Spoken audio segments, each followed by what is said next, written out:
C'est au sein de la ville qui fut, au début du XXe siècle, l'ex-capitale du Congo français, Libreville, que naît Georges Aleka Dama, dit Georges Damas Aleka, le 18 novembre 1902. C'est à l'école catholique Montfort que Georges Damas Aleka fera ses études primaires qui furent d'ailleurs très remarquables. Mais dès 1917, le jeune Aleka commence son militantisme au sein de la Ligue gabonaise des droits de l'homme et des citoyens, en abrégé LDH, qui œuvre à lutter contre les agrégations et les mauvais traitements que subissent les travailleurs autochtones du pays. En 1924, Georges Damas Aleka commence à travailler comme employé de banque et se retrouve par la suite agent de 1939 à 1959 à la Compagnie maritime des chargeurs réunis, compagnie de navigation française à vapeur. Mais soulignons qu'entre-temps, de 1943 à 1946, il est nommé conseiller du Gabon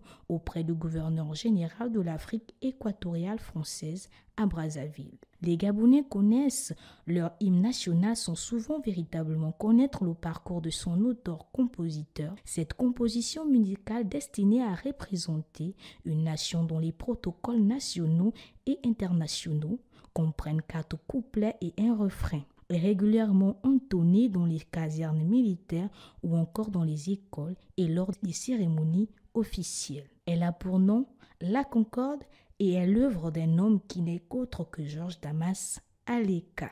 En 1967, après la disparition de Léomba, c'est lui qui officia à la prestation de serment du jeune président Albert Bernard Bongo, ex-directeur du cabinet du président Léomba et ex-vice-président gabonais. Il est nommé président du bureau politique du Parti démocratique gabonais, formation politique instaurant le monopartisme sur l'ensemble du territoire. Puis trésorier général du dit parti, il est par la suite haut conseiller du chef de l'État de 1972 à 1977. Georges Damas Aleka s'éteint le 4 mai 1982 à Libreville. Homme réservé et discret, il est à jamais inscrit dans la mémoire collective des Gabonais à travers l'héritage sonore qu'il a légué à ses concitoyens. C'est bien à lui qu'on attribua la paternité de notre chère et tendre La Concorde. Il a été fait chevalier de l'ordre national de la Légion d'honneur le 8 février 1951 par la France.